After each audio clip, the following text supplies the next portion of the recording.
नाही पुनरावृत्ती दया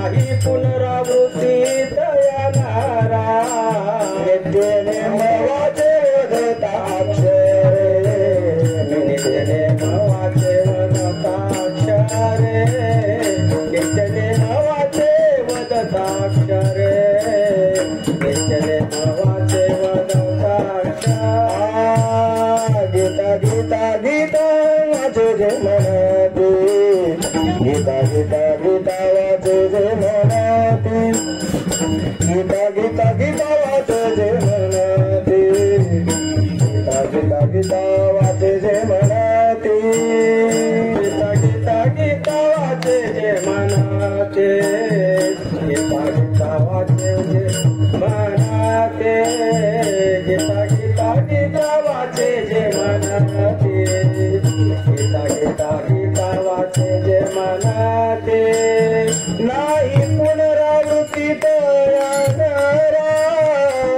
नाही पुनरावृत्ती तयानारा नाही पुनरावृत्ती तयानारा नाही पुनरावृत्ती तयानारा नित्य नेमवाचे वदताक्षरे नित्य नेमवाचे वदताक्षरे नित्य नेमवाचे वदताक्षरे नित्य नेमवाचे वदताक्षरे नाही पुनरावृत्ती तयानारा नाही पुनरावृत्ती तयानारा नाही पुनरावृत्ती तयानारा नाही पुनरावृत्ती तयानारा गीता नेमवाचे वदताक्षरे नित्य नेमवाचे वदताक्षरे नित्य वाचे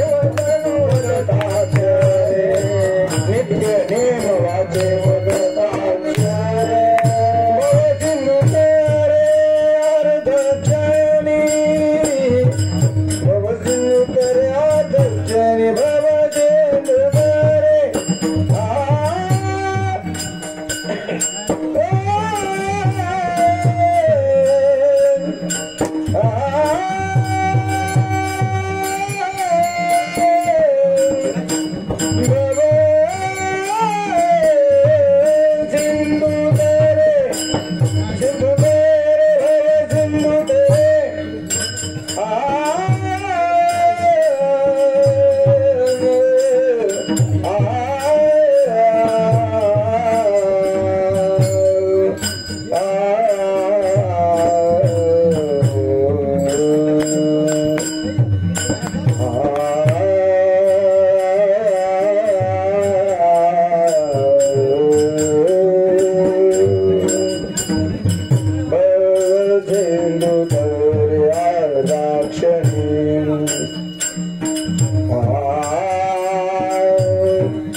कीर्तन रूपी सेवे करता निवडलेला अभंग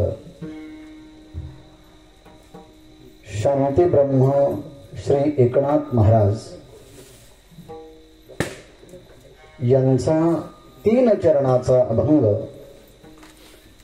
आजच्या ह्या नैमित्तिक कीर्तनासाठी निवडला आहे। आज मार्गशीर्ष शुद्ध एकादशी आणि त्याच दिवशी गीता जयंती। आज असणारी जी शुद्ध एकादशी त्या एकादशीचं नाव आहे मोक्षदा एकादशी। आणि प्रातस्मरणीय श्रद्धेय परमपूजनीय सदानंद बाबा यांनी त्यांच्या साधना काळामध्ये एक जो वार्षिक उत्सव सुरू केला होता त्यांच्या नंतरही श्री हरिभक्तीपरायण परमश्रद्धेय साबळे महाराज यांनी तो त्यांच्या समवेत असणाऱ्या शिष्यगणांच्या समवेत हाही चालू ठेवला.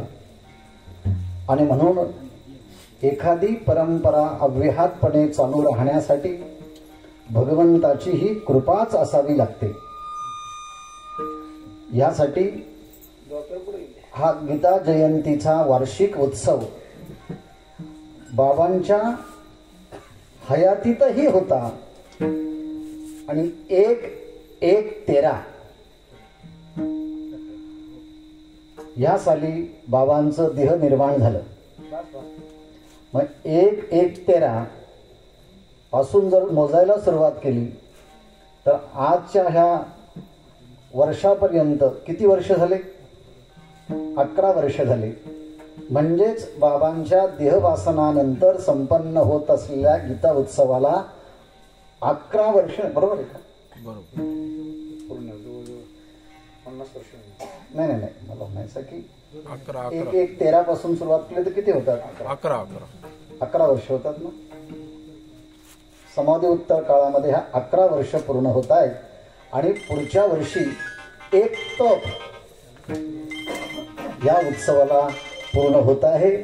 म्हणजेच आता एका तपाच्या पूर्तीकडे आपली वाटचाल आहे.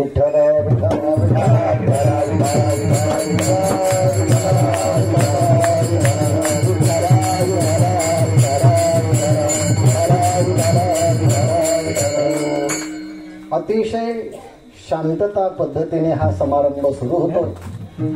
या समारंभासाठी याच्या तयारीसाठी काही काल मंडळी आली, काही परवा आले, काही आज आले, काही आत्ता आले, काही थोड्या वेळाने येतील. म्हणजे त्यांचं ह्या उत्सवासाठी येण्यासाठीचा जी तयारी आहे ती रात्री 12 वाजेपर्यंत लोक ते येतात.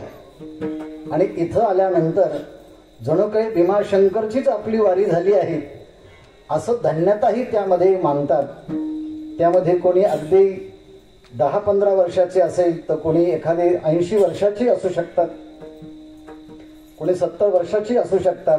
आबाल वृद्ध या ठिकाणी येतात आणि बाबांच्या ह्या स्मृतीला अत्यंत विनम्र भावाने अभिवादन करतात. त्या भाविकांच्या पैकी मी एक आहे. विठ्ठला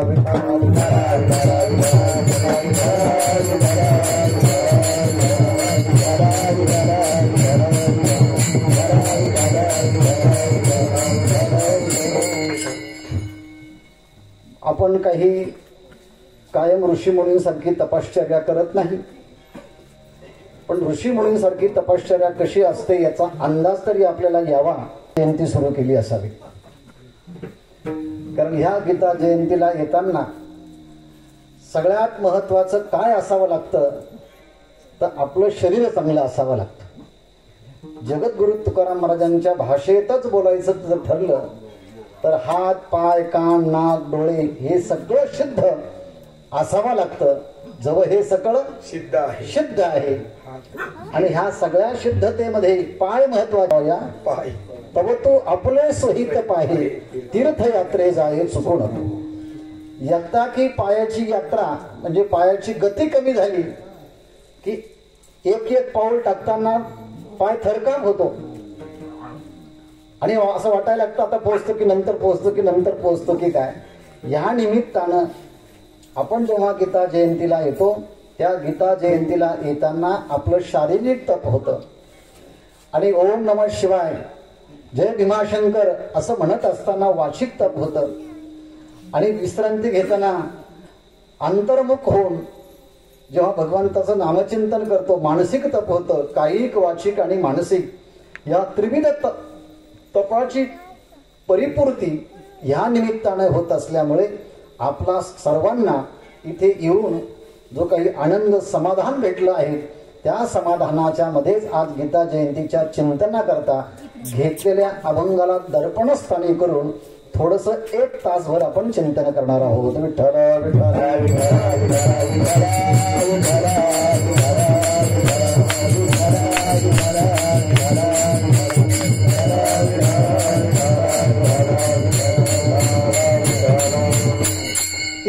त्यानंतर महाराजांच्या एकाच प्रमाणाची आठवण येते. काळ सारावा चिंतने, काळ सारावा चिंतने, काळ सारावा चिंतने, काळ सारावा चिंतने. एकांतवासी गंगा स्नाने, एकांतवासी गंगा स्नाने, गंगा स्नाने, गंगा स्नाने. देवाच्या पूजने, देवाच्या पूजने, देवाच्या पूजने, देवाच्या पूजने.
चिंतने, एकांतवासी गंगा स्नाने, देवाच्या पूजने, प्रदक्षिणा तुळशीच्या.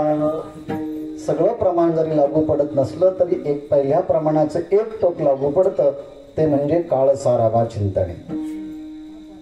दुसरं हे टोक लागू पडतं एकांतवासी गंगा स्नाने होत नाही, इथं विहिरी स्नाने. विहीर असल्यामुळे एकांतामध्ये आल्यानंतर इथे तरी येऊन अंतर्मुख होऊन रात्रभर परमात्म्याचं नामचिंतन करता येतं. याकरता आपल्या शरीराला अनेक चुकीच्या सवयी लागलेल्या आहेत, अनेक कारणामुळे चुकीच्या सवयी लागल्या आहेत. पण एखाद्या महात्म्याच्या सहवासामध्ये येऊन जर एखादी चांगली सवय लागली तर ती चांगली सवय अनेक चुकीच्या सवयींना दूर करणारी असते. आणि म्हणून प्रयत्नपूर्वक फार काळ तप नाही घडलं, फार काळ गंगा स्नान नाही घडलं, पण जिथे काही चांगल्या गोष्टी आहेत त्या चांगल्या गोष्टीचे एकदा तरी संस्कार व्हायला पाहिजे. आणि ते संस्कार आपल्याला चांगल्या संस्काराकडे घेऊन जातात. आणि म्हणून आजचा हा जो दिवस आहे ही मोक्षदा एकादशी आहे. मोक्षदा म्हणजे मोक्षम ददाति इति मोक्षदा. ज्या एकादशीचं 3 दिवस पूर्वक जर अनुष्ठान घडलं नामचिंतन पूर्वक तर ही एकादशी मोक्षदा एकादशी आहे. ही शुद्ध एकादशी असल्यामुळे पांडुरंगाची एकादशी आहे. आणि पांडुरंगच भगवान श्रीकृष्ण आहे. आणि ज्या भगवान श्रीकृष्णाच्याच मुखातून निघालेली जी गीता आहे त्या गीतेचा जन्म सुद्धा आजच झाला आहे. मग ज्या गीतेचा जन्म आज झाला असेल तो क्षण, तो काळ, ती तिथी किती पवित्र आणि किती मंगलमय असेल. आणि म्हणून आज या भूतलावरती सर्वात आनंदाचा क्षण असेल म्हणजे आज गीता जन्माला आली. विठ्ठल विठ्ठला विठ्ठला विठ्ठला विठ्ठला विठ्ठला.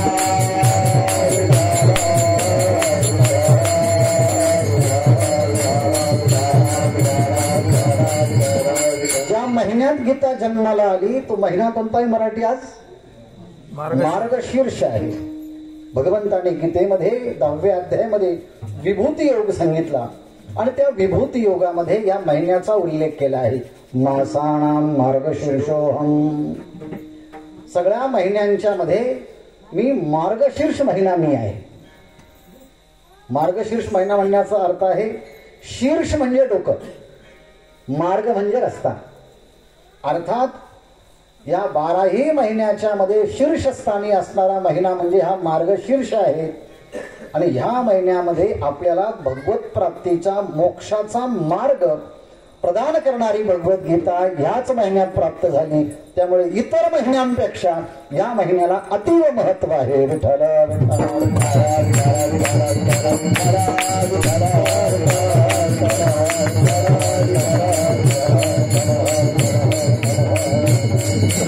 आपला देश हा ऋषी मुनींचा देश आहे. आपला देश हा विविध देवतांच्या अवताराचा देश आहे. आपला देश अनेक देशभक्तांचा देश आहे. आपला देश अनेक तपस्व्या महापुरुषांचा देश आहे. आणि म्हणून कोणत्या ना कोणत्या निमित्तानं महाराष्ट्रातला मनुष्य या संत वाङ्मयाशी जोडलेला आहे. आणि महाराष्ट्र ही संतांची भूमी आहे. आमचे गुरुवर्य विठ्ठल महाराज घुले म्हणायचे की महाराष्ट्रामध्ये संतांचं उभं पीक आलेलं आहे. म्हणजे कोणत्याही जिल्ह्यात जा, कोणत्याही भागात जा, तिथे कोणत्या तरी एखाद्या संतांचा जन्म तरी झालेला असेल, समाधी तरी असेल, किंवा तो संत त्या मार्गाने तरी गेला असेल. म्हणजेच या महाराष्ट्राच्या भूमीला संतांचा पदस्पर्श लाभलेला आहे. आणि त्यापैकी ही आजची भूमी आहे. ह्या भूमीमध्ये पूजनीय सदानंद बाबांनी 12 वर्ष या पाषाणावरती तपश्चर्या केली आहे. पूर्वी मोठी करवंदाची जाळी होते. आता तेवढी मोठी नसेल, पण दाखवण्यापुरती तरी असेल ना.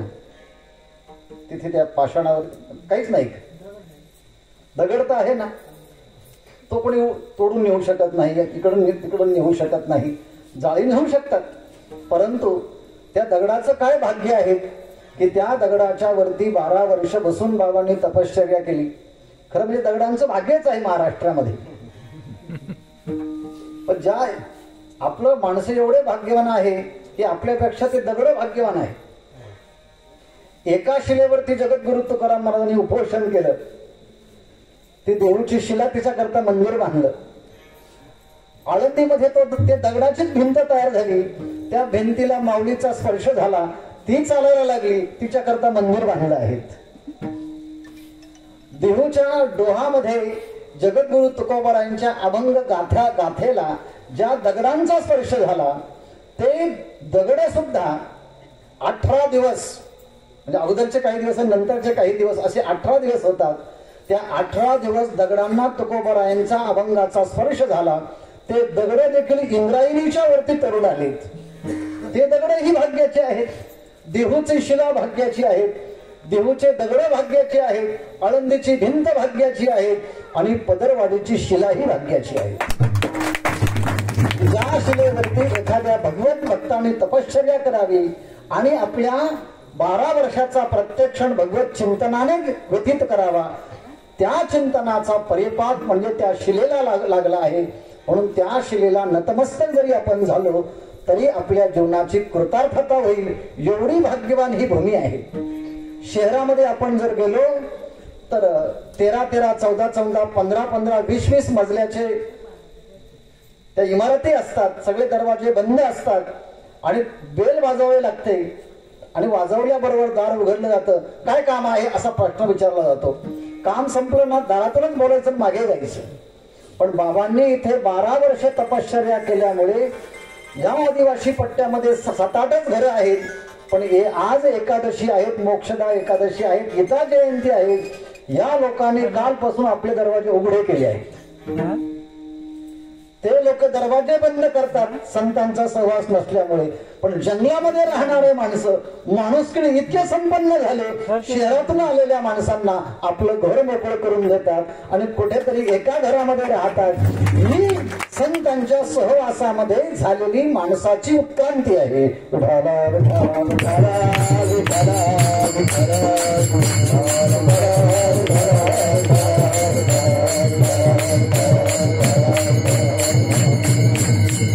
आणि म्हणून ज्यांना ज्यांना एखादा शब्द ते बोलले असतील, त्यांच्या घरामध्ये राहिले असतील, त्यांच्याबरोबर चर्चा केली असेल, ते शब्द जरी आपल्याला आठवले तरी भगवंताच्या त्या स्वरूपापर्यंत, माऊलींच्या स्वरूपापर्यंत, बाबांच्या त्या स्वरूपापर्यंत ती आठवण आपल्याला घेऊन जाईल. विपाय आठविला चित्ता तदिदे अपुले योग्यता. हे असो प्रशंसिता लाभो अथी. एकदा मी असंच मुंबईच्या एका डॉक्टर बरोबर मला ते घेऊन इथे आले. खालून मुंबईवरून चालत चालत इथपर्यंत आलो. बाबा आतमध्ये बसलेले होते उघडेच. हे म्हणलं थंडी कशी वाजत नाही त्यांना. रात्री मुक्काम केला त्यांनी. दुपारी आल्यानंतर स्वयंपाक केला. भात आणि मूग डाळ अतिशय चविष्ट होतं. मी ते खाल्लं. ते रात्री पुन्हा खाल्लं, सकाळी पुन्हा खाल्लं आणि जाताना म्हणाले गीता जयंतीला तुम्ही याल का आमच्याकडे. येईल म्हटलं. आमचे सदानंद महाराज आहेत त्यांना संपर्क करा. त्यांना संपर्क झाला आणि जेव्हा जेव्हा गीता जयंती येते तेव्हा तेव्हा ते वाक्य आठवतं, गीता जयंती आहे आमच्याकडे, तुम्ही याल का. ते वाक्य एक कर्तुम अकर्तुम अन्यथा कर्तुम शक्तीच्या द्वारे खेचून घेतं. जरी किती कर्तव्य आणि जबाबदारी असेल, मागच्या 2 वर्षामध्ये ते येता आलं नाही. त्याची खंत 2 वर्ष राहून राहिली होती, पण ती खंत कायम राहू नये याकरता मी महाराजांना सांगितलं काही झालं तरी गीता जयंतीला मी असणारच आहे. विठ्ठल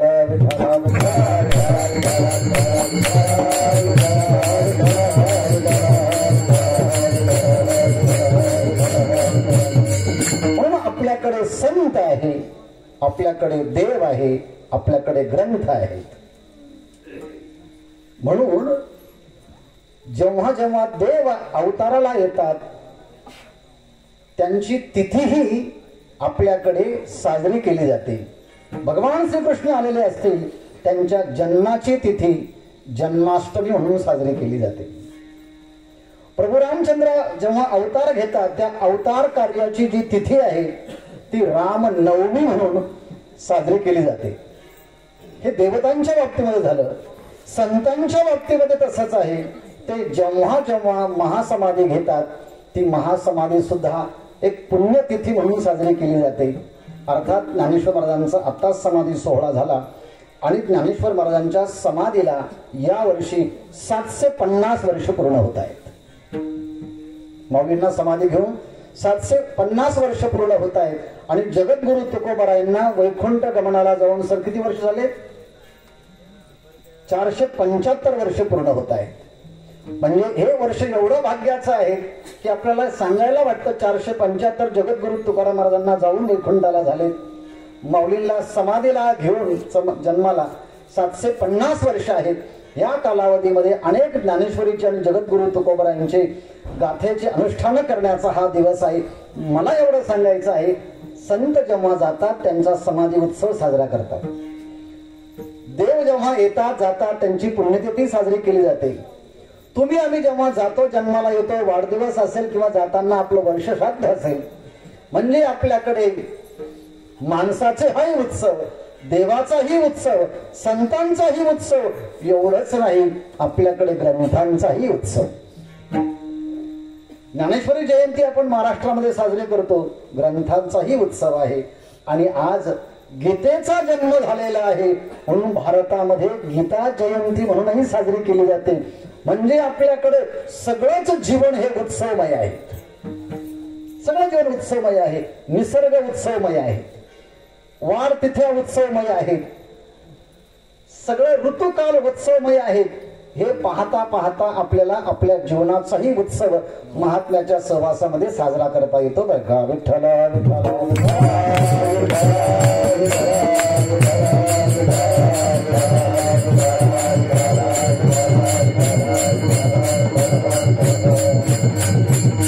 संतांनी आपल्याला त्यांच्या या सगळ्या कार्यातून एक अचूक ज्ञान दिलं.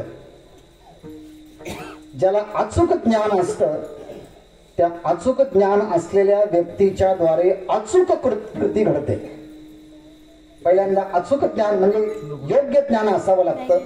ज्यांच्याकडे योग्य ज्ञान असतं त्यांच्याकडनं योग्य कृती घडते आणि ज्यांच्याकडनं योग्य कृती घडते त्यांच्याकडे त्या कृतीचं योग्य फळही प्राप्त होतं. परंतु ज्यांच्याकडे योग्य ज्ञान नाही त्यांच्याकडनं योग्य कृती घडत नाही. योग्य ज्ञान आणि योग्य कृती जर नसेल तर योग्य फळही प्राप्त होत नाही. आणि म्हणून संतांनी महाराष्ट्राला योग्य दिशा दिली, योग्य ज्ञान दिलं आणि विविध प्रकारची उपासना वारीची दाखवून योग्य कृतीही दिली आणि पांडुरंग परमात्म्याचं दर्शन होत असल्यामुळे योग्य फळही दिलं.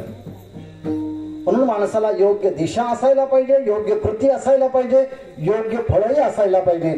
भीमाशंकरला आल्यानंतर पदरवाडीकडे कोणता रस्ता जातो याचं ज्ञान असावं लागतं. बरोबर की नाही? नाहीतर भीमाशंकर आलं की तिकडे पण रस्ता दिसतो, तिकडे पण रस्ता दिसतो, सगळीकडे रस्ता दिसतो, पण इकडे जाता घेण्याचा ज्ञान असावं लागतं. आणि योग्य ज्ञान असेल तर योग्य कृती पण घडते. आणि पहिल्याच टोकावरती आलं की असं वाटतं आश्रम तर इथेच आहे, इथे आहे, एका हाकेच्या अंतरावरती आहे. पण पहिलं वळण, दुसरं वळण, तिसरं वळण जेव्हा लागायला लागतं तेव्हा असं वाटलं तर इथेच आश्रम होता, गेला कुठे? म्हणजेच आहे आपल्याला ध्येय दिसतंय, पण त्या ध्येयाच्या दिशेने साधना करताना मात्र विलंब लागण्याची शक्यता आहे. त्याचं कारण एक आहे, साध्य जरी दिसत असलं तरी प्रत्येकाचा अधिकार वेगवेगळा आहे. काही लोक अर्धा तासात येतील पदरवाडीचे पटकन, आमच्यासारख्यांना 1.5-2 तास लागेल. काही लोक त्यांचे शरीर सुदृढ धारणा असल्यामुळे 1 तासामध्ये येतील. म्हणजे त्यांना ज्ञानही आहे, चालण्याची योग्य दिशाही आहे आणि इथं आल्यानंतर आपण निश्चित ध्येयाला पोहोचतोही आहे, त्याला फळही प्राप्त होत आहे. म्हणून संतांनी वेगवेगळ्या ग्रंथाच्या पुण्यतिथी जयंती दाखवून जीवाला एक दिशा दिली आहे. म्हणून हे 3 गोष्टी लक्षात ठेवा: योग्य दिशा, योग्य साधना आणि योग्य फळ. Perfect knowledge, perfect action and perfect result. परंतु doubtful vision, doubtful action and doubtful goal. संशययुक्त ज्ञान, संशययुक्त साधना आणि संशययुक्त फल. अपूर्ण ज्ञान, अपूर्ण कृती आणि अपूर्ण फळ. संतांनी मात्र असं नाही केलं, पूर्ण दिशा दिली आहे, पूर्ण कृती दाखवली आहे. आणि जे कृती करून दाखवतात त्यांना तर संत म्हणतात. कृती करून दाखवतात तैसे संत जगी क्रिया करून द्यावी ती अंगी. संतांची व्याख्या करतानाच अशी केली आहे. कोणते संत आहे? जे क्रिया करून दाखवतात, जे आपल्या आचरणातून दाखवतात. आणि म्हणून या जगाकडे पाहताना 4 प्रकारच्या दृष्टी आहेत आणि मग आपल्या अभंगाकडे येतो. पहा सर, सगळेच लोक विचार करतात, पण काही लोकांना विचार चांगला करता येतो. काही लोकांच्या दृष्टीने जग ना अतिशय निकृष्ट आहे. म्हणजे काय? ते लोक म्हणतात सगळीकडे वाईट आहे, राजकारणामध्ये वाईट लोक आहे, समाजकारणामध्ये वाईट लोक आहे, आणि धर्मकारणामध्ये पण तसाच अनुभव येतो, कारण आपण तसं असल्यामुळे तसंच दिसतं. As the vision so the world. म्हणजे काही लोकांना जग निकृष्ट वाटतं. मग असे लोक परमार्थामध्ये जर आले तर त्यांना तिथे सुद्धा तसं वाटायला लागतं, अहो काय जंगल आहे, सगळीकडनं हवाच हवा आहे, पाण्याची व्यवस्था नाही, वॉशरूमची व्यवस्था नाही, त्याला काय आश्रम म्हणतात का? अध्यात्मही त्यांच्या दृष्टीने निकृष्टच आणि संसारही त्यांच्या दृष्टीने निकृष्टच. त्यांना ह्या जगामध्ये चांगलं पाहण्याची दृष्टीच नाही. म्हणजे असा एक वर्ग आहे, संसारात गेला तरी त्यांची कुरकुर चालूच आणि परमार्थामध्ये आले तरी त्यांची कंप्लेन सातत्याने चालूच आहे. ते इकडंही सुखी नाही आणि तिकडंही सुखी नाही. त्यांच्या दृष्टीने सगळं निकृष्टच आहे. दुसरा एक वर्ग आहे, तो असं म्हणतो संसार निकृष्ट आहे. बरोबर आहे, संसार दुःख मूळ, चहूकडे हिंगळ, विश्रांती नाही कोठे, रात्रंदिवस तळमळ. ठीक आहे म्हटली. पण अध्यात्मामध्ये आल्यानंतर काहीतरी शांतीचा अनुभव येतो, समाधानाचा अनुभव येतो. महात्म्याच्या सानिध्यामध्ये गेल्यानंतर बरं वाटतं. म्हणजे संसारापेक्षा हा चांगला असला पाहिजे म्हणून काही लोक याला उत्कृष्ट मानतात.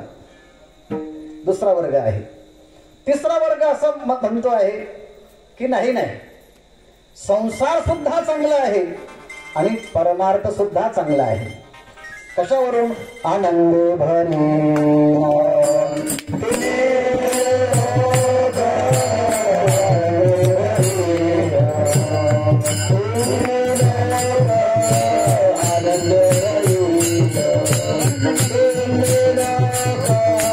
आनंद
संतांनी जगाकडे पाहण्याची एक वेगळीच दृष्टी दिली. ते म्हणतात परमार्थ तर चांगला आहे, परमात्मा चांगला आहे, त्याचं नाम चांगलं आहे, त्याचं स्वरूप चांगलं आहे, त्यांच्या लीला चांगल्या आहेत, पण त्या परमात्म्याची भक्ती केली तर आपला संसारही चांगला होतो. अजय संसार सुफळ झाला कशामुळे? देखिले पाय विठोबाचे. म्हणजे आम्हाला संसारही आनंदाचा करता येतो आणि परमार्थही आनंदाचा करता येतो. असं जेव्हा एकनाथ महाराज पैठणला लोकांना सांगू लागले की सगळाच आनंदाचा संसार आणि परमार्थ कथा करता येतो, तर संसारामध्ये व्यस्त असणारा एक साधक एकनाथ महाराजांच्याकडे गेला.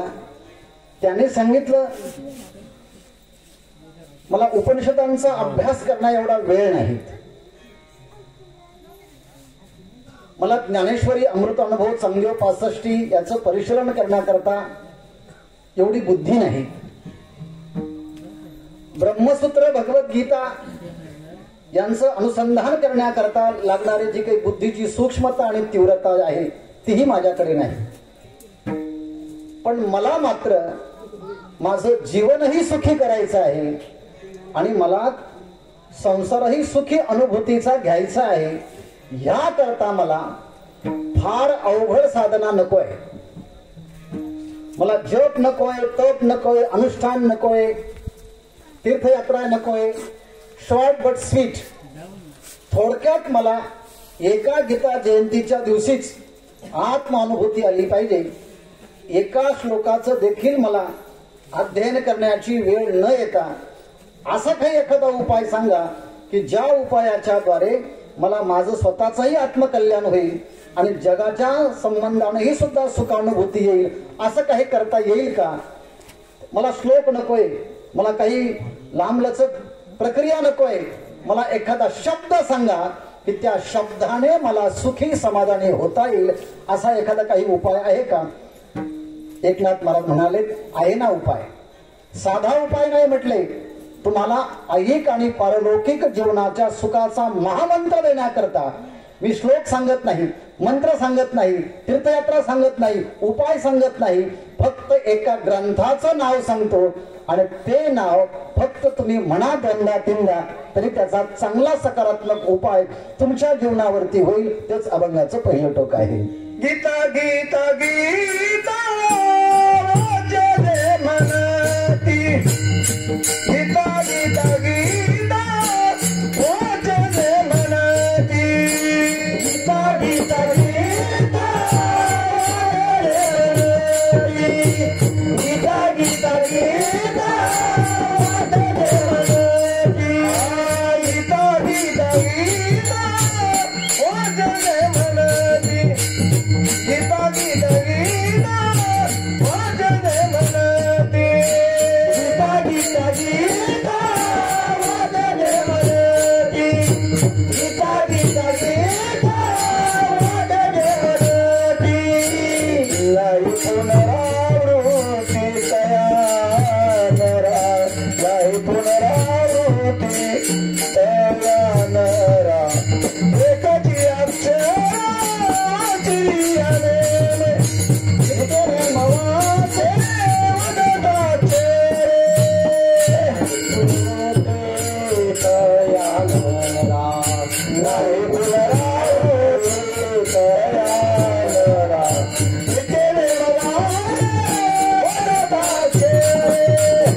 विधान जे केलं आहे ते विधान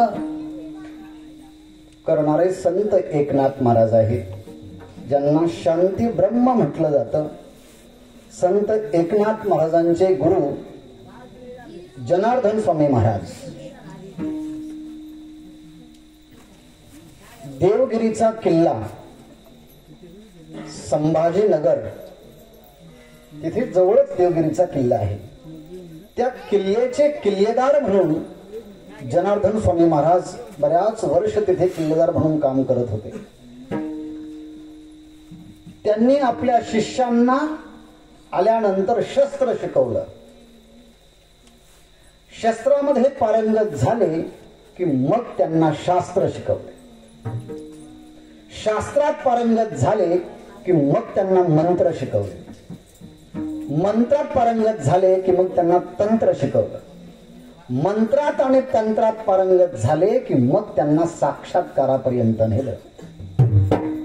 मग मंत्र, तंत्र आणि साक्षात्कार याला पृष्ठभूमी तत्वज्ञानाची पाहिजे, म्हणून जनार्दन स्वामी महाराज त्यांना त्या किल्ल्याच्या मध्ये ज्ञानेश्वरीची पाठ घ्यायची, ज्ञानेश्वरी शिकवायची. त्यांना ज्ञानेश्वरीचा फार छंद, फार आवड, खूप पारायणे जनार्दन स्वामींनी तिथे केली आणि सगळ्या शिष्यांना ते जिथे जिथे हे भावंड आहेत तिथे तिथे घेऊन गेलेत. त्र्यंबकेश्वरला घेऊन गेलेत, तिथे त्यांच्याकडनं पारायण करून घेतले. जनार्दन स्वामी महाराजांचे अनेक शिष्य आहेत. 40 गाव त्यांचं गाव तिकडे. आणि त्यांनी त्यांच्या शिष्यांच्या पैकी 3 शिष्य प्रमुख आहेत. रामा जनार्दनी, जनी जनार्दनी आणि एका जनार्दनी. तसे 31 शिष्य आहेत. पण त्या शिष्यांच्या पैकी 3 शिष्य प्रमुख आहेत आणि तिघांनीही ज्ञानेश्वर महाराजांची सेवा केली आहे. तिघांनीही गीतेची सेवा केली आहे. एकाने आळंदीला येऊन ज्ञानेश्वर महाराजांच्या संदेशानुसार ज्ञानेश्वरीचं शुद्धीकरण केलं, ते एकनाथ महाराज. दुसऱ्या शिष्याने ज्ञानेश्वर महाराजांची आरती लिहिली, ते रामा जनार्दनी. आणि तिसऱ्या शिष्याने संपूर्ण ज्ञानेश्वरी सर हस्तलिखित लिहून काढली, ते जनी जनार्दन. आणि हे तिघची तिघ ही शिष्य गुरूंचे एवढे निष्ठावंत होते, गुरूंच्या बरोबर साधना करताना आत्मस्थितीपर्यंत गेल्यानंतर त्यांनी आपलं नावच अर्ध तोडून टाकलं.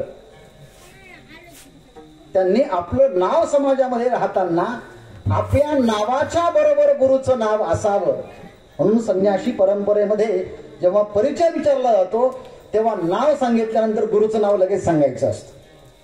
त्या कानफाडी पद्धतीमध्ये जे असणार कुंडल घालणारे नाथ संप्रदायामध्ये की नाव सांगायचं आणि गुरु त्याचं नाव सांगायचं, अशी पद्धत आहे. तसं ह्या तिघही शिष्यांनी आपल्या नावाच्या पुढे गुरूंचं नाव ठेवलं.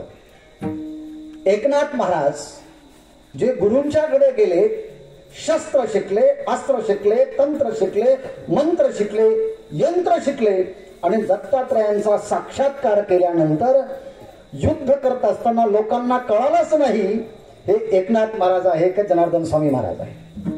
सगळ्यांनी कौतुक केलं, काय युद्ध केलं तुम्ही आज, काय युद्ध केलं. ते म्हटले आज मी समाधीतून बाहेर आलोच नाही तर युद्धाची गोष्टच नाही.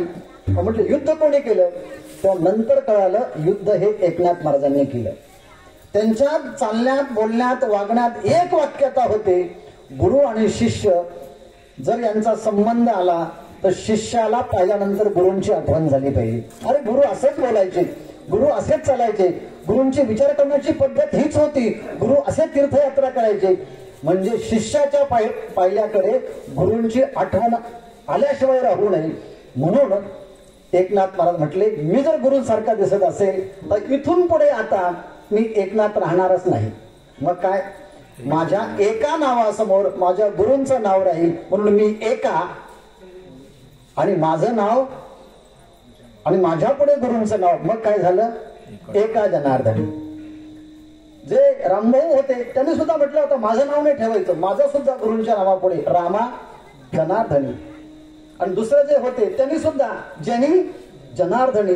गुरु आणि शिष्य यांचं एक घट्ट नातं निर्माण झालं आणि ते नातं कोणी निर्माण केलं असेल तर भगवद्गीते आणि ज्ञानेश्वरीने. विठाला विठाला विठाला विठाला.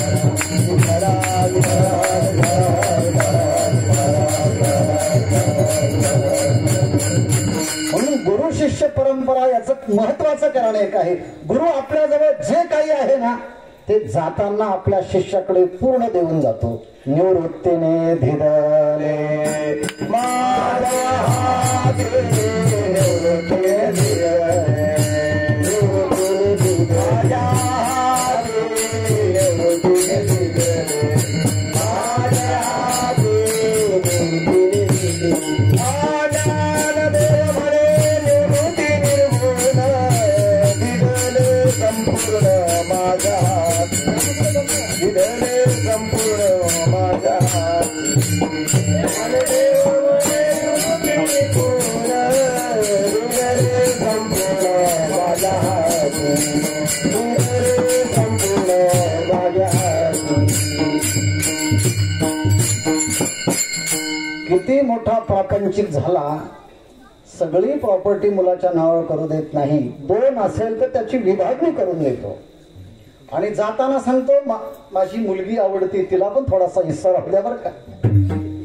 आणि जास्त स्वार्थी असेल तर विकून जातो सगळं, नको काही ठेवायलाच नको. काही विकून जात नाही, काही पिऊन जातात, सगळं समाप्त करून जातात. पण गुरु असे आहेत, जाताना आपल्या जवळचं सगळंचे सगळं ज्ञान आपल्या शिष्याच्या ठिकाणी प्रदान करून जातात.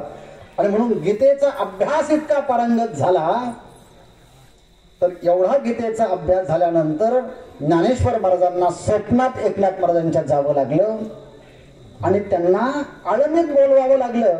माझ्या कंठाला अजान वृक्षाची मुळी लागली आहे, तुम्ही या. स्वप्नामध्ये दृष्टांत झाला. एकनाथ महाराज तिथे आले. अनेक समाध्या होत्या, कळे ना कुठे समाधी माऊलींची आहे.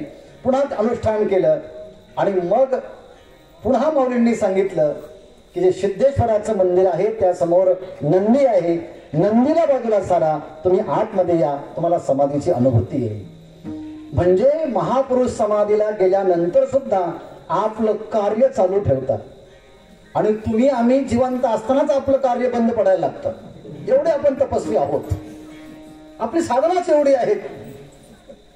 मुलं ऐकत नाही, सुना ऐकत नाही, कोणी ऐकत नाही, त्याला असा कंटाळा येतो, मेलेलं बरं पण मरण येत नाही, सगळंच काही उदासीन. संत असे आहेत, ते देहावरती राहतच नाही, ते मनावर राहतच नाही, ते आत्मस्थितीमध्ये असतात, ते ब्रह्मस्वरूपाला प्राप्त झालेले असतात.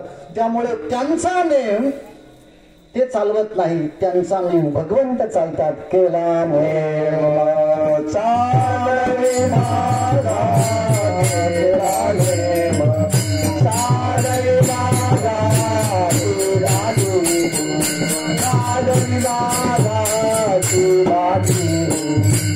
नाम म्हणे केशव केला नेम चालवी माझा, केला नेम चालवी माझा, केला नेम चालवी माझा.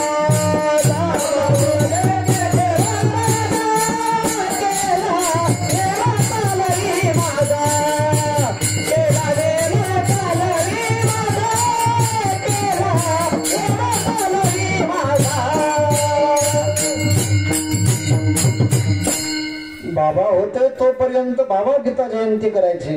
बाबा गेल्यानंतर आता 11 वर्ष कोण गीता जयंती करतं? त्यांचे सर्व काम पूर्ण मनोरथ, काम पूर्ण मनोरथ, त्यांचे सर्व काम पूर्ण मनोरथ, काम पूर्ण मनोरथ. करील तो नाथ पंढरीचा, करील तो नाथ पंढरीचा,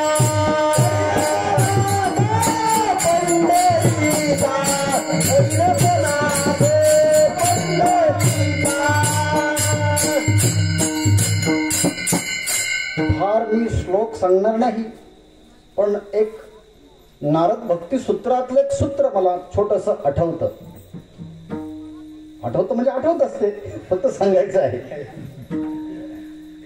की एखादा भगवत भक्त जेव्हा साधना करतो, मगाशी म्हणालो की मी तो देहावरती नसतो, देहस्थितीवर नसतो, मनस्थितीवर नसतो, बुद्धिस्थितीवर नसतो, तो जगत असतो आत्मस्थितीमध्ये. आणि त्यामुळे तो जेव्हा जगतो, नारद महर्षी सांगतात तस्मिन् तज्जने भेदाभावात, त्याच्यामध्ये आणि भगवंताच्या मध्ये भेदाचा अभाव झालेला असतो. तस्मिन् तज्जने म्हणजे भगवंत आणि भगवंताचा भक्त, त्याच्यामध्ये दोघांच्या मध्ये अभाव झालेला असतो. गीता ही हेच सांगते, परमात्म्याला जाणल्यानंतर जाणणारा परमात्म्याच्या स्वरूपातच स्थिर होतो. हा गीतेचाही संदेश आहे. आणि म्हणून आपण गेल्यानंतर भगवंत त्याचं कार्य करत असतो, ते कार्य चालवत असतो. आणि म्हणून एकनाथ महाराज एवढा मोठा अनुभव त्यांना आला की त्या अनुभवासाठी ज्ञानेश्वर महाराजांना त्यांना बोलवावं लागलं आणि त्यांच्याकडनं मोठं कार्य करून घ्यावं लागलं. मनुष्य जितका अंतकरणाने शुद्ध होत जातो तितकं त्याचं ईश्वरीय कार्य महान होत जातं. आणि जितका जितका तो संकुचित होत जातो, मग देहाने असेल, बुद्धीने असेल, परंपरेने असेल, विशिष्ट प्रवाहाने असेल, तितकं त्याचं काम संकुचित होतं. म्हणून जगद्गुरु तुकाराम महाराज म्हणतात, संकोचनी कार्य झाला असेल लहान हेही अपोषण ब्रह्मांडाचे. इतका लहान कशाला बनतो? अणुपेक्षाही अणुबन, आकाशापेक्षाही मोठा बन ना. अणोरणीयान महत्व भैयान. उपनिषद सांगतं अणुपेक्षाही अणु हो, आकाशापेक्षाही मोठा हो. एवढं सामर्थ्य ह्या जीवाचं आहे. आणि गीतेच्या चिंतनानं एवढा अधिकार प्राप्त होतो. आणि म्हणून गीतेचं चिंतन मराठी भाषेमध्ये ज्ञानेश्वर महाराजांनी मांडलं. आणि मांडल्यानंतर त्या काळामध्ये पाठबद्धतेमध्ये अनेक मतभेद झाले. काहींनी काही ओव्या काढून घेतल्या, काहींनी काही ओव्या टाकल्या, काहींनी पाठांतरामध्ये शुद्ध अबद्ध केलं. समाधीला जाताना ज्ञानेश्वर महाराजांनी एक प्रत आपल्या समोर ठेवली होती. जाताना एकनाथ महाराजांना सांगितलं, तुम्ही हे प्रत घेऊन जा. आणि मग एकनाथ महाराज आले बाहेर आणि त्या प्रतीवरून ज्ञानेश्वरी शुद्ध केली. आणि आता ह्या ज्ञानेश्वरीच्या मध्ये माऊली जसे निष्कलंक आहेत, तशी आता ज्ञानेश्वरी सुद्धा निष्कलंक झाली आहे. नमो ज्ञानेश्वरा निष्कलंका, जयाची गीतेची वाचिता टीका, ज्ञान होये लोका अतिभाविका ग्रंथार्थी. आणि म्हणून या गीतेची महती त्यांनी सुद्धा या ज्ञानेश्वरीच्या शुद्धीकरणाच्या निमित्तानं केली. आणि आलेल्या साधकाला सांगितलं, बाबा रे, गीता तर एवढी मोठी आहे. गीता काय आहे? सर्वोपनिषदो गावो दुग्धा गोपाल नंदना. जे उपनिषदांचे सार, भगवद्गीता जे आहे ना ते उपनिषदांचं सार आहे. भगवद्गीता जे आहे ना सर्व शास्त्रांचं माहेर आहे. आणि माहेराच्या मध्ये सर्व मुली आनंदाने जातात. ज्यांना खरोखर सासर आहे त्या मुली आनंदाने आपल्या माहेरी राहतात. आणि किती दिवस जरी राहिलं तरी त्यांना असं वाटतं दिवस कमीच झाले आहे. तसं सगळे शास्त्र जे आहेत त्या सगळ्या शास्त्रांना राहण्याचं माहेर घर कोणतं असेल तर गीता आहे. म्हणून ज्ञानेश्वर महाराज 18व्या अध्यायाच्या उपसंहाराला गीतेचं महत्व सांगत असताना ही गोष्ट सांगतात, गीता ही काय आहे? सर्व शास्त्रांचे माहेर आहे, सर्व शास्त्रांचं माहेर आहे. आणि एवढंच नाही, सज्जनांचे जिव्हार, जे सज्जन लोक आहेत त्यांच्या जिव्हाळाचा विषय ही भगवद्गीता आहे. आणि ज्ञानेश्वर महाराजांनी ही भगवद्गीता लिहिताना पहिल्यांदा आठवण झाली आपल्यासारख्या वयोगटातील लहान मुलांची, नंतर आठवण झाली मोठ्या माणसांची. म्हणून ते म्हणतात, अबाल सुबोधे ओडियेचे प्रबंधे ब्रह्मरस सुस्वादे अक्षरे गुंथिली. गीतेचा महिमा एवढा मोठा आहे, जो अंतरंग अधिकारी असेल त्याला आत्मानुभूतीची अनुभव येईल. आणि जो बहिरंग असेल तो वाक्चातुर्य करेल, त्याला चांगलं कीर्तन येईल, चांगलं प्रवचन येईल, चांगलं व्याख्यान येईल, उपमा, दृष्टांत, अलंकार याबद्दल तो चांगलं बोलेल. पण ज्ञानेश्वर महाराज म्हणतात अंतरंगाची अधिकारी आहे. जो गीतेचा अभ्यास करेल ना तो अंतरंग होईल, म्हणजे त्याचा रंग बदलून जाईल. त्यांचा रंग हा अंतररंग म्हणजे पांडुरंगाचा रंग त्याला लावेल. विठ्ठल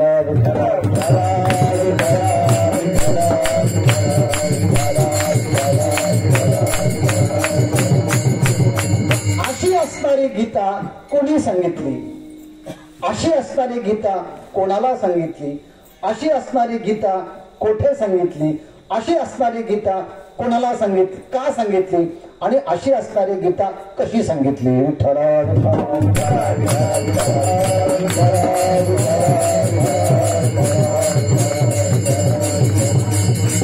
मी जे प्रश्न उपस्थित केले हे प्रश्न एका एका वाक्यातले आहे, सगळ्यांना माहिती आहे.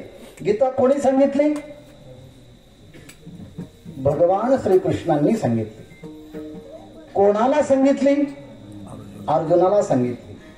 कशी सांगितली? संवादाच्या रूपाने सांगितली. कोणी सांगितली? भगवान कृष्णाने सांगितली. कोणाला सांगितली? अर्जुनाला सांगितली. कशी सांगितली? संवादाच्या रूपाने सांगितली आहे. का सांगितली? कर्तव्य परायण असणारा अर्जुन अचानकपणे आपले नातेवाईकांना पाहतो, गुरूंना पाहतो, भाऊबंधांना पाहतो आणि पाहिल्यानंतर कर्तव्य त्याला विसरून जातो आहे. आचार्यान मातुलान भ्रातॄन पुत्रान पौत्रान सखिंस्तता श्वशुरान सुरदाश्चैव शेनयोर उभयोरपि, हे सगळे नातेवाईक पाहिल्यानंतर तो म्हणतो मी युद्ध करणार नाही. म्हणजेच जर दुसरे लोक जेव्हा असतात ना, माणसाचं शूरत्व जागं होतं आणि जेव्हा आपलेच लोक आपल्या समोर येतात ना, त्याचा विवेक संपन्नता जे निघून जात आहे. किती मोठा न्यायाधीश असू द्या, जर एखादी चूक केली असेल तर अनेकांना तो फाशी देतो, पण आपल्याच मुलाने चूक केली, तो मुलगा आपल्या समोरच आला आणि त्याला शिक्षा द्यायची असेल, तो म्हणतो याने जरी चूक केली असेल पण हा लहान आहे, याला सुधारण्याची संधी दिलीच पाहिजे. हा जर सुधारला नाही तर जग कसं सुधरेल? म्हणजे आतापर्यंतच्या अनेक फाशा त्यांनी दिल्या आहेत, पण आपल्याच मुलाची जेव्हा वेळ येते तेव्हा तो युक्तिवाद बदलवत होतो. तसं कितीही मोठा मनुष्य बुद्धिवान असेल ना, इतरांना बोलेल, पण आपलाच मुलगा जेव्हा मूर्ख निघतो तेव्हा तो म्हणतो चालतच असतं. मुलांचं वयच ते आहे, त्यांनी चुका करायच्या नाही, मग कोणी करायच्या? मग ते शिव्या देतात, लाथा मारतात. देणार असतो, आपलाच मुलगा आहे, त्यांनी लाथा मारायच्या नाही, आपल्याला मग कोणाला मारायच्या? म्हणजे धृतराष्ट्र त्या काळामध्ये होऊन गेला. आता धृतराष्ट्र घराघरामध्ये आहे, गल्ली गल्लीमध्ये आहे, पावलं पावली आहे, सगळीकडे धृतराष्ट्रच भेटतो ना. म्हणून गीतेची सुरुवात आंधळ्या धृतराष्ट्राकडनं आहे. पण त्या आंधळ्या धृतराष्ट्राने विचारलेला जो प्रश्न आहे ना, तो संजयाला विचारला आहे. म्हणून सांगणारा जो संजय आहे तो अत्यंत विचारवंत आहे. म्हणून गीतेची सुरुवात आंधळ्या धृतराष्ट्राकडनं झाली आहे आणि गीतेची सांगता मात्र संजयाच्याकडनं झाली आहे. धृतराष्ट्र पहिला प्रश्न विचारतो, धर्मक्षेत्रे कुरुक्षेत्रे समवेता युत्सवः मामका पांडवाश्चैव किम कुर्वत संजय. हे संजया, धर्मक्षेत्र कुरुक्षेत्रावरती माझे आणि पंडूचे पुत्र युद्धाच्या निमित्ताने गेले आहेत, ते काय करते झाले? म्हणजे आज सगळे ते सगळे भीमाशंकरला गेले, खाली चालत आले, पत्रावळ्या टाकल्यात, फराळ दिलं आहे, सगळे बसलेत आणि मग प्रश्न विचारला, आता लोक काय करते झाले? काय करणार तिथे? पत्रावळ्या टाकल्या, भोजन तयार, फराळ दिलं, पाणी दिलं आणि आता विचारलं ते लोक काय करते झाले? काय करतील ते? जेवतीलच ना. तसा आंधळा धृतराष्ट्र म्हणतो, माझे आणि पंडूचे मुलं दोघंही धर्मक्षेत्र कुरुक्षेत्रावरती गेले, युद्धाकरता करता गेले आहेत, आता तिथे काय करते झाले? जेवण. परंतु हा आंधळा धृतराष्ट्र जरी असला तरी ज्याला प्रश्न विचारला तो संजय होता. म्हणून प्रश्न शब्द एकमेकाला वेगळे जरी वाटत असले ना, तर ज्याने प्रश्न विचारला आणि ज्याला विचारला ना, त्यांच्या दोघांच्या मध्ये अगोदरचा संबंध असतो आणि ज्यांच्यामध्ये संबंध असतो त्यांना चर्चा करण्याकरता काहीतरी शब्दाचं निमित्त लागतं. त्यांना बोलायचं वेगळंच असतं, सांगायचं वेगळं असतं, फक्त तुम्हा आम्हाला कळत नाही की यांना काय बोलायचंय. म्हणून या दोघांच्या मध्ये झालेला संवाद आणि अर्जुन आणि श्रीकृष्ण यांच्यात काय संवाद झाला आहे हा संजय धृतराष्ट्राला सांगतो. म्हणून गीता म्हणजे संवाद आहे. गीता कोणी सांगितली? भगवंतांनी सांगितली, अर्जुनाला सांगितली. किती मिनिटं सांगितली? किती तास सांगितली? 45. किती तास सांगितले असेल? मला असं वाटतं जास्तीत जास्त 15-20 मिनिटं सांगितली असेल. मग 15-20 मिनिटांमध्ये 18 अध्याय कसे काय निर्माण झाले? त्याकरता छोटी गोष्ट मोठी करून सांगण्यासाठी बुद्धी सुद्धा मोठी असावी लागते. नाही तर एवढं मोठं कीर्तन झालं, एका वाक्यात सांगितलं, एवढंच झालं का? म्हटलं मला एवढंच आठवतं. आपली बुद्धीच एवढी आहे. छोट्या बुद्धीच्या माणसाला छोटं आठवतं आणि मोठ्या बुद्धीच्या माणसाला महान आठवतं. भगवंताने 20 मिनिटं गीता सांगितली, पण त्याचा विस्तार करणारा जे आहे ना, नमोस्तुते व्यास विशाल बुद्धी. या भारतवर्षामध्ये ज्याची बुद्धी अत्यंत विशाल आहे असे व्यास आहे. व्यासांनी ही गीता म्हणजे महाभारत लिहिलं. महाभारताच्या अंतर्गत 18 पर्व आहे आणि 18 पर्वाच्या अंतर्गत भीष्म पर्व आहे आणि भीष्म पर्वामध्ये ही भगवद्गीता येते. ही गीता लिहिली कुठं हे महाभारत, तर जे बद्रीनाथ आहे त्या बद्रीनाथाच्या बाजूला गेलं. कोणतं गाव बाबा? माना साबळे महाराज माना माना माना गाव. माना न माना तो माना ही है. तुम्ही माना किंवा न माना तिथे ते मानलेलेच आहेत. तिथे मोठी एक व्यास गुंफा आहे, तिथे गणेश गुंफा आहे. आणि मग दोघांचा संवाद झाला. गणेशाने सांगितलं मी लिहितो, परंतु लिहित असताना मी लिहायला सुरुवात केल्यानंतर मध्येच बंद पाडता कामा नये. मग व्यासांनी सांगितलं मी सांगतो, परंतु मी सांगितल्यानंतर न कळता तुम्ही लिहायचं नाही, म्हणजे प्रत्येक गोष्ट कळून लिहायची. आणि गणेशाने सांगितलं मी लिहित असताना मध्येच बंद पाडायचं नाही. म्हणून व्यास सतत सांगत गेले, कंटिन्यू ते बोलत गेले आणि गणेश महाराज कंटिन्यू लिहित गेले. आणि त्यांच्या संवादातून ही गीता जन्माला आली. कोणी सांगितली, कुठे सांगितली, का सांगितली, कशी सांगितली आणि कुठे लिहिली गेली अशी असणारी ही भगवद्गीता सर्व शास्त्रांचं सार आहे, सज्जनांचं भांडार आहे. म्हणून कोणत्याही क्षेत्रातल्या माणसाला मोठं व्हायचं असेल तर गीतेचा आधार घेतल्याशिवाय मोठं होता येत नाही. विठ्ठल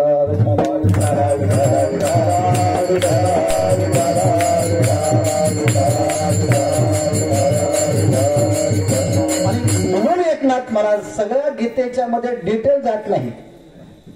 ते म्हणतात तुम्ही मी एकच सांगतो, गीता गीता गीता असं तीनदा उच्चारण केलं आहे.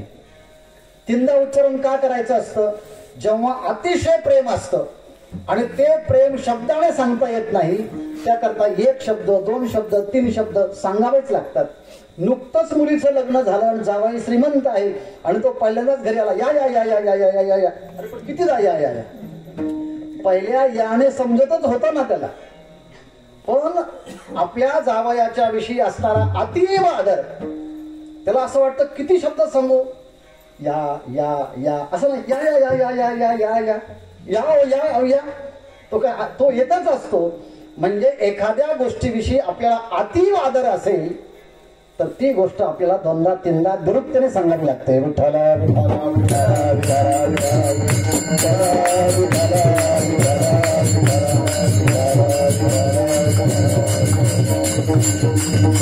किंवा अतिशय महत्वाचं असेल तेव्हा सुद्धा आपल्याला महत्वाचं सांगायचं असेल तर दोनदा सांगावं लागतं. गीता जयंतीला या बरं का, नक्की ना? निघाले का? उतरले का? कुठपर्यंत आले का? आले का? एकदा झालंय ना. पण जेव्हा अति महत्वाचं असतं तेव्हा महत्वाच्या संबंधाने सुद्धा आदर असतो. जेव्हा अतिशय जवळीक असते तेव्हाही आदर असतो आणि जेव्हा मनाला ते पटायचं असतं तेव्हा आदर करावा लागतो. पुढती पुढती पुढती. ज्ञानेश्वर महाराजांनी सुद्धा ज्ञानेश्वरीचा उपसंहार होताना 3 शब्द वापरले की नाही? पुढती पुढती पुढती. या ग्रंथ पुण्य संपत्ती सर्व सुखी संपूर्ण होईल. तिथेही आदर दाखवला आहे. म्हणून गीता गीता गीता तीनदा का म्हटलं? आदर दाखवण्याच्या विषयी. गीता गीता तीनदा का म्हटलं आहे? महत्वाची आहे म्हणून. आणि गीता गीता तीनदा का म्हटलं आहे? तीनदा नाही, त्यांनी 1000दा म्हटलं असेल, पण अभंग रचना करायची असल्यामुळे विशिष्ट छंदात करावी लागते म्हणून तीनदा म्हटलं आहे. पण तीनदा तीनदा तरी का म्हटलं आहे? ते म्हटले तुम्ही गीता गीता गीता गीता असं तुम्ही 10 वेळेस म्हणा बरं. रामसुखदासजी म्हणायचे गीतेमध्ये काय आहे हे कळण्यापेक्षा गीता तुम्ही 10 वेळेस म्हणा, तर गीता गीता गीता म्हणताना त्यातून तागी तागी तागी त्याग त्याग त्याग असा शब्द बाहेर पडतो. रामकृष्ण परमहंसांच्याही बाबतीमध्ये आहे आणि रामसुखदासजींनी जे गीता साधक संजीवनी लिहिली आहे त्यामध्येही उल्लेख आहे.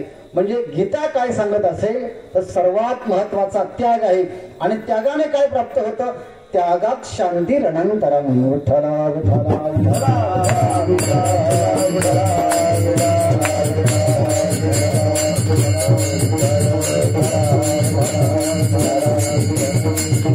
मोगे झाला त्याग गीते गाता पांडुरंग.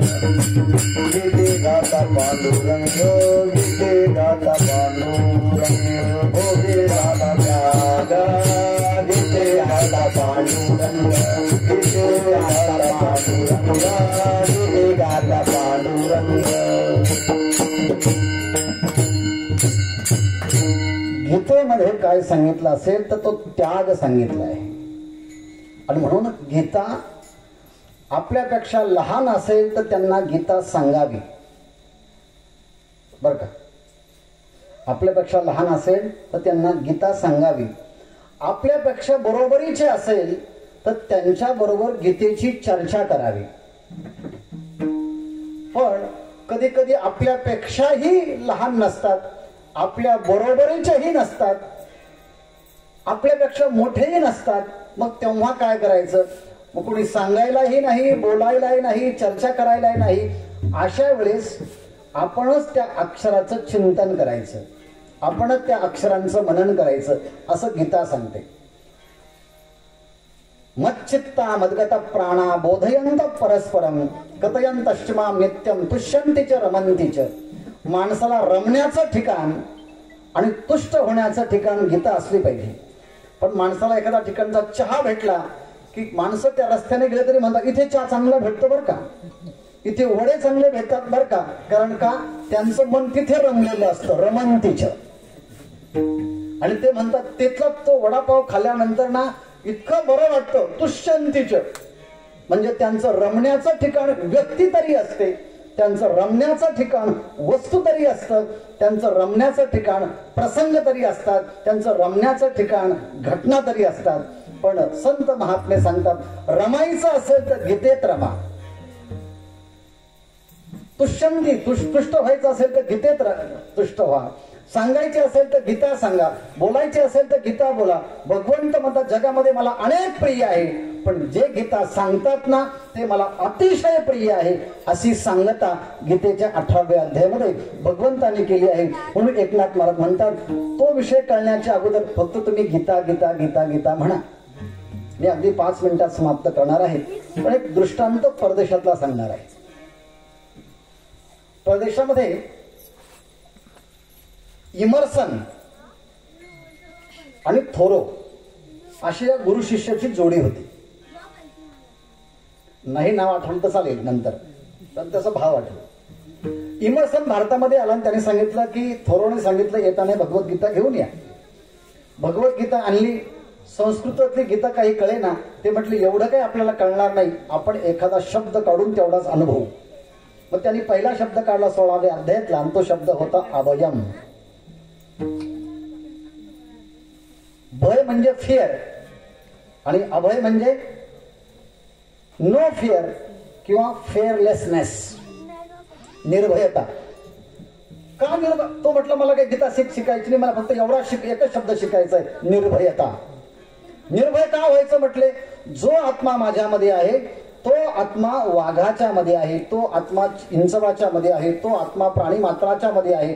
असा त्याने सातत्याने 1 महिना विचार केला. तच्चिंतनम तत्कथनम अन्योन्यम तत्प्रबोधनम एतदक परत पंच ब्रह्माभ्यासम विदर्बुदः असा अभ्यासाचा छंद आहे. तो अभ्यास केला.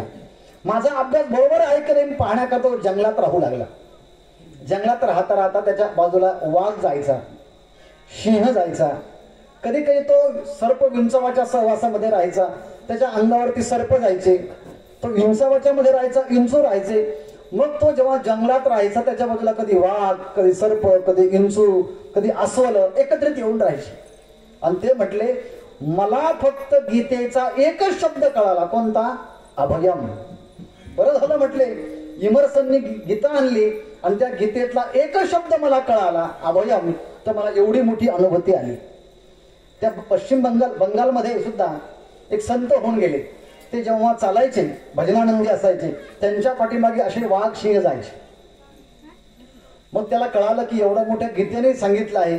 आणि त्याला सहज लक्षात आलं ही गीता ज्या देशातली आहे त्या देशातले माणसं आपल्याकडे आले आहे. आणि मग असे लोक आपल्याकडे आले त्या देशातले. तो त्यांना भेटण्याकरता पळत सुटला. त्यांच्या बरोबर वाघ पण सुटले, सर्प पण सुटले, सिंह पण सुटले. त्या भारतीय माणसांनी पाहिलं हे आपल्याकडे वाघ सिंह आणि इंचू सगळे येत आहेत. ते म्हटले तुम्ही तिकडेच राहा, इकडे येऊ नका. ते म्हटले ही सगळी देणगी तुमच्याच ग्रंथाची आहे. तुमच्या ग्रंथातला एक शब्द मी शिकलो तर मला एवढी अनुभूती आली. ते म्हटले आमचे ग्रंथ आम्ही बांधून ठेवले आहेत देवाऱ्यामध्ये आणि आम्ही फक्त नमस्कार करतोय. ते म्हटले वाचत का नाही तुम्ही? आणि वाचत नसल्यामुळे खऱ्या अर्थाने मनुष्य वाचत नाही. आणि जनाबाई महाराज म्हणतात अशी गीता अशी ज्ञानेश्वरी जो कोणी वाचेल ना मी त्याला साष्टांग दंडवत घालेल. वाचिल जो कोणी जणी त्याची लोटांगणी जणी त्याची लोटांगणी जणी त्याची लोटांगणी वाचेल जो कोणी जणी त्याची लोटांगणी जणी त्याची लोटांगणी जणी त्याची लोटांगणी. गीता जो कोणी वाचेल त्याला मी लोटांगण घालील अशी असणारी गीता ही त्याग शिकवते. आणि म्हणून गीता गीता गीता वाचे जे म्हणती. वाचे जे म्हणती म्हणण्याचा अर्थ आहे वाचेने जेव्हा आपण बोलतो तेव्हा हे वाचिक तप होतं. मी एक गोष्ट विनोदाने सांगत असतो ती पुरुषांना फार कळणार नाही, कळण्यासारखी पण नाही, त्यांनी कळून घेऊ पण नाही, पण स्त्रियांना मात्र नित्य अनुभवाची आहे. आणि तीही सर शहरातल्या पेक्षा खेड्यातमध्ये असणाऱ्या स्त्रियांना लवकर कळते. का कळते? जेवण झाल्यानंतर भांडे घासण्याचा एक कार्यक्रम छान असतो. जे जे जेवण करून गेले ते झोपायला जातात लगेच निघून, पण त्या स्त्रीला खेड्यातल्या शेवटी जेवावं लागतं आणि जेवण झाल्यानंतर मग भांडे घासावे लागतात.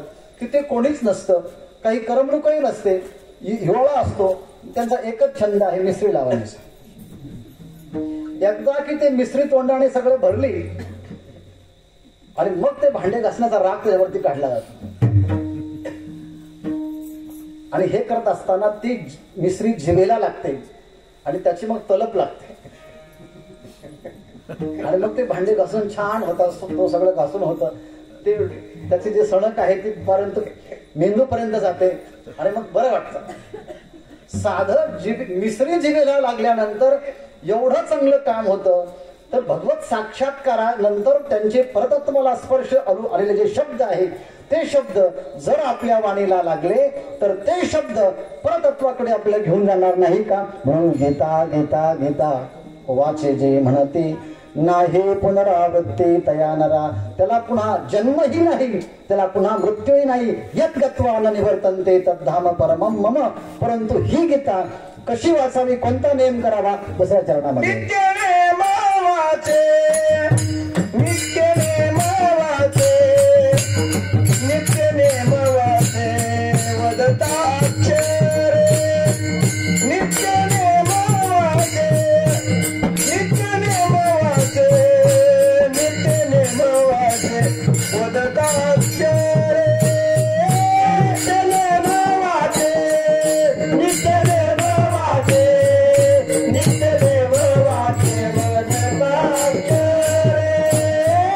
नित्य देव वाचे नित्य देव वाचे नित्य देव वाचे वदताक्षरे. भव सिंधु तरे आगाक्षणी भव सिंधु तरे आगाक्षणी नित्य देव वाचे नित्य देव वाचे नित्य देव वाचे वदताक्षरे नित्य देव वाचे नित्य देव वाचे नित्य देव वाचे वदताक्षरे. भव सिंधु तरे आगाक्षणी भव सिंधु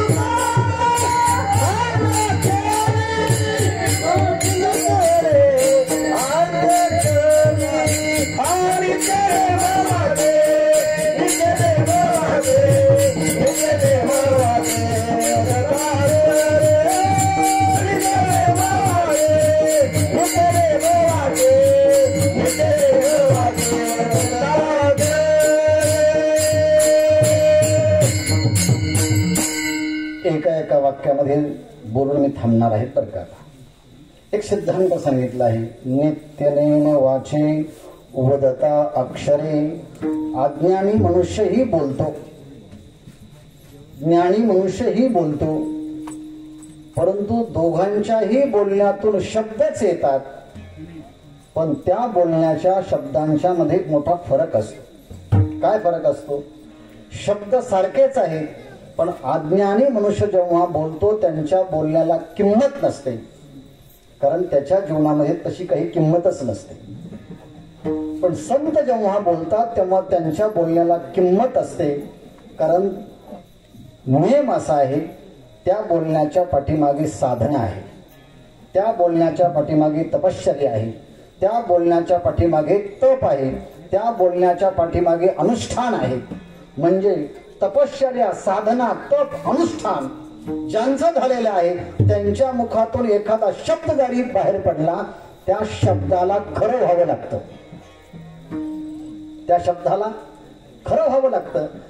आपल्या तप नाही, अनुष्ठान नाही, जप नाही, सत्कर्म नाही, आपण खरं जरी बोललो तरी आपलं बोलणं खरं होत नाही. अहो आताच 11 वाजता बस येईल बरं का, थांबा येते, असं म्हणणाऱ्या माणसाला 2 तास वाट पाहावी लागते. कारण का? आपलं तपच तेवढं आहे ना. वेळेवरती येणारी बस सुद्धा 2 तास उशिरा येते. पण हा सच्चिदानंद बाबा आहेत, हे मरूच कसू शकतात, उठा असं म्हटल्याबरोबर भगवंताच्या शक्तीने प्राणोत्क्रमण होतं. पण माऊलींच्या मुखातून शब्द बाहेर निघाला, प्राणाचं पुनरागमन झालं. त्याला काय म्हणायचं? शब्दाच्या पाठीमागे असणारं सामर्थ्य आहे. कोण बोलत आहे? सामान्य नाही, ज्याच्या पाठीमागे साधन आहे. म्हणून एकनाथ महाराज म्हणतात, नित्य नेम वाचे वदता अक्षरे. नित्य नेमानं एखादं अक्षर जर आपण उच्चारण केलं, ते दीर्घकाल केलं, सातत्याने केलं, अनुष्ठान जर केलं गेलं तर नित्य नेम नामे वदता अक्षरे भवसिंधू करे अर्धक्षणी. अर्धक्षणामध्ये सुद्धा तो तरू शकतो. याकरता मी एकच प्रमाण देतो. ज्ञानेश्वर महाराज हरिपाठामध्ये म्हणतात, जो नित्य नेमाने एखादी साधना करतो तो लक्ष्मीचा वल्लभ जो आहे त्याला सुद्धा तो अत्यंत प्रिय होतो. नित्य नेम नामी प्राणी दुर्लभ लक्ष्मी वल्लभ तया जवळी लक्ष्मी, तया जवळी वल्लभ, तया जवळी भक्ती, तया जवळी मुक्ती. आहे का नाही? त्याचं खालचं चरण काय आहे?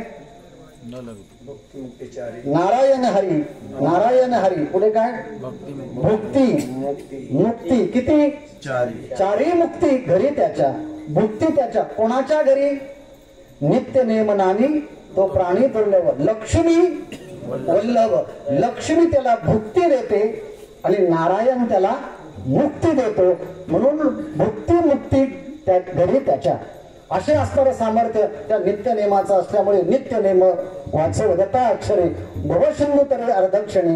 आणि शेवटी एकनाथ महाराज आपला संदेश देतात शेवटच्या कडे. एका जनार्दनी जयाचा हा नेम, एका जनार्दनी जयाचा हा नेम, एका जनार्दनी जयाचा हा नेम, एका जनार्दनी जयाचा हा नेम, एका जनार्दनी जयाचा हा नेम, एका जनार्दनी जयाचा हा नेम, एका जनार्दनी जयाचा हा नेम, एका जनार्दनी जयाचा हा नेम. तया पुरुषोत्तम नवी संदे,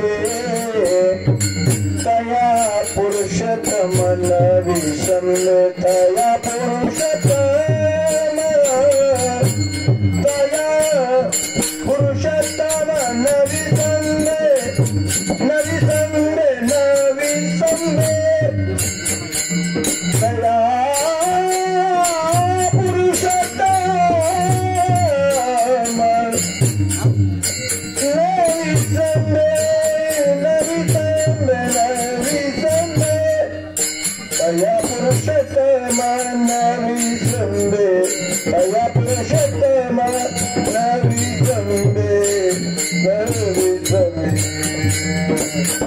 नित्य नेम वाचे वदता नित्य नेम वाचे वदता वदता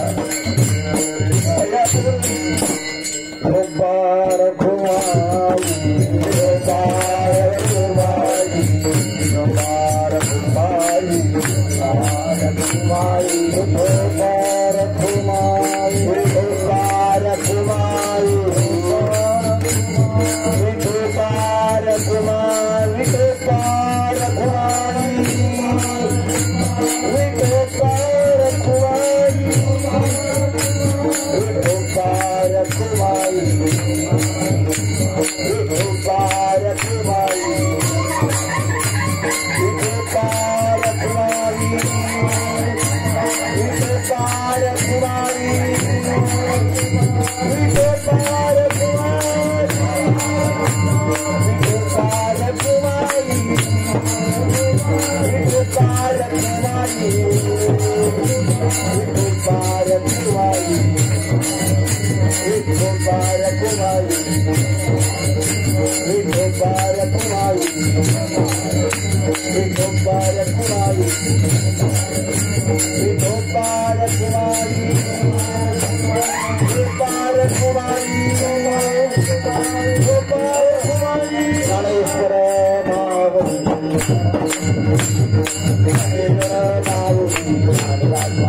सुरुवातीलाच म्हणालं होतं की मी 1 तास बोलेल, म्हणजे मी 9 वाजेपर्यंत बोलेल.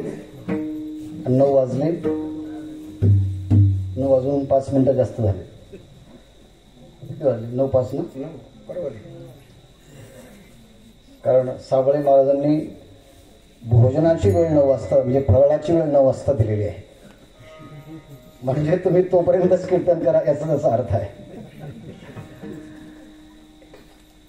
एका जनार्दनी जयाचा हा नेम तया पुरुषोत्तम न विसंभे.